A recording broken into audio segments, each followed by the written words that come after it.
Ole clear tu te za vai tharin chi bai vek ule hei voin April ni som pakhat sang ni som ni parukania in rin ni se thuna ka zo jing len lok dona chumi pa chuan local council lamten Theiriat Kawng chung lam an laih thar hi bial tu MLA malak na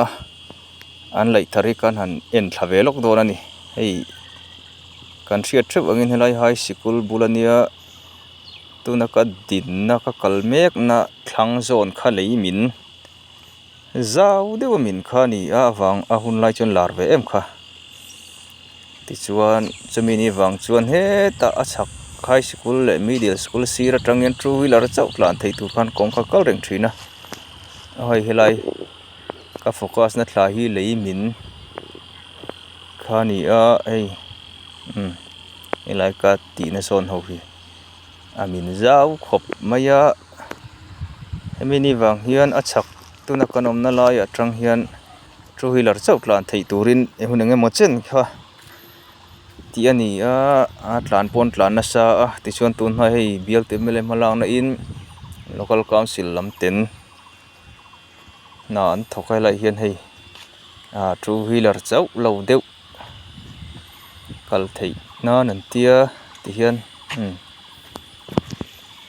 hey phone camera ai chuan a hmuna han kal hian alang zau sasalai tengki bul helai sir kha ama a two wheeler ron tlan chua chho na thin kha ne tlan thlang na thin boi thlak em mai ne tlu ten om thula tlan fu lo deuh ten oma ti khan pakhat tlan to chuan pakhat tlan lei thei lewa pakhat tlan chau khangai thina ti chuan hei kong laih thar hi a zau khop mai hei hmuna chuan truck po thol deuhin a tlan theia dona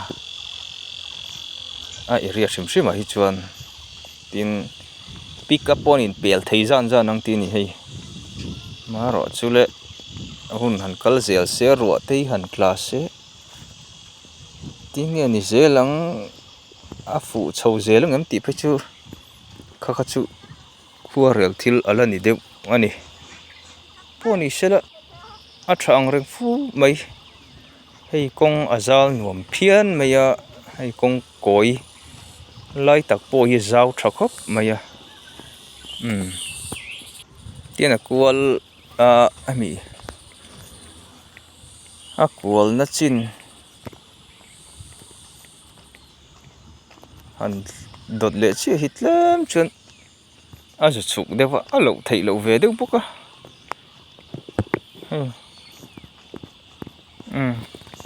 wat chuk over tak phei chu ni lem lo hi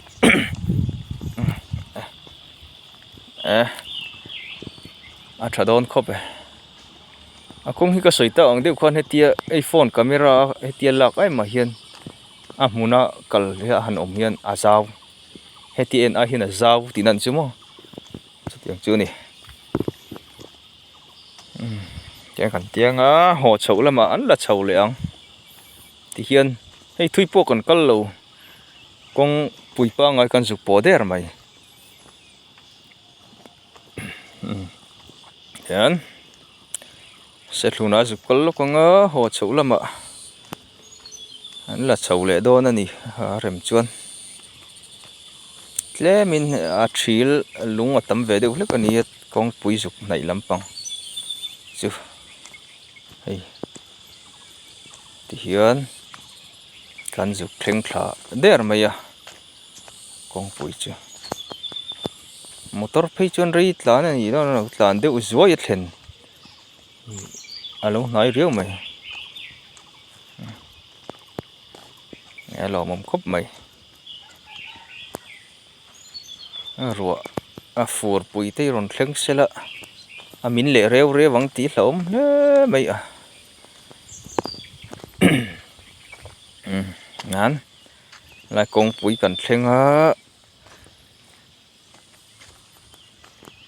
kong pui la hi alamam thareu sia an siam thazo chi hlim kha le yamin kha ni ve boka lai tengki zon kha ni a ti chuan khulai khu kawng hnuai kha ani kawng hnuai hi an siam rei dawn si a fur an ro thleng anga hreawm dawn em mai a kawng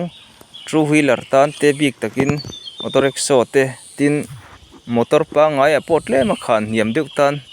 kawng hnuai khu tlana hreawm dawn tu kan akin a fur a phei chuan chu van helai siam tha thi a poimo em ani kan chho lama nakina kan la chho lia chho le tanang tuna ai ni ron lang chho ve khualum chho ve tan riau mai jingkar polum viau to mai ei kan kal chho le me ka rinai tak chuan a chho ul lutuk ran lo a ul deuh ang ka chuan an langa ti hian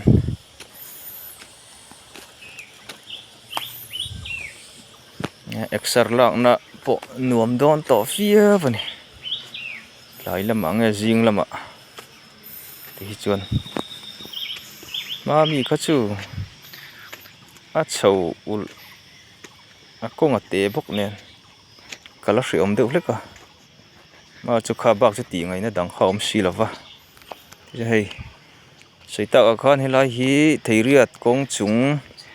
kawng pui laih thar ani MLA kaltlangin local council ten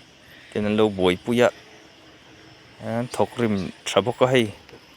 a thakam helai tak khi kawng kual nisina kan soita kallama kan soita khania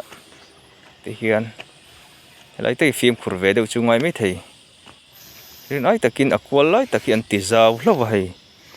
yelo momong reng khop mai motor po hanin pel deuh zan thei turin siam ani a maro chu khi tilai sikul bulvel khi chu nakina tlan tak tak huna film khur ve deuh hlek chu ngai don ni hian hei hi a hma a kawng two wheeler chau tlan thei lai a ti kha nia hei tun tumatan chu kan han tilang ve hrim hrim anga lung len thlak velom le ti hian tin nge a lei hi nget viau don nge don lo kan thasi lova hei a hma a kawng mo two wheeler chau tlan thlak na mi enge moza chu an accident ve nok ani a then an tluwa a then an leta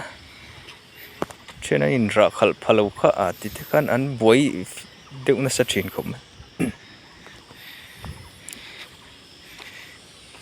ti hian engtin nge ni ami kawng lai zo lama hian a han buai pui le zel dan tur hi kan thre ve lem lova emponi sela hei lai chin hi chu thave ang reng fu maya kawng pa ngai tha tluan tling deuh siam chhun zom zel tura te po han bei sei ta ila a tha ome tiang kan chho zela hei kalkawng hi tialan ai ma hin a zal tha ni phone atang hi chon a camera han lak vel dan te kan thiam tok lova tin phone camera te lo tha to lo nen lang chuk riawa amaro chu a munai ro chu tak tak ro chun chu ti vakin a chuk hreawm lo chuk chho hreawm lutuk ani lo khulai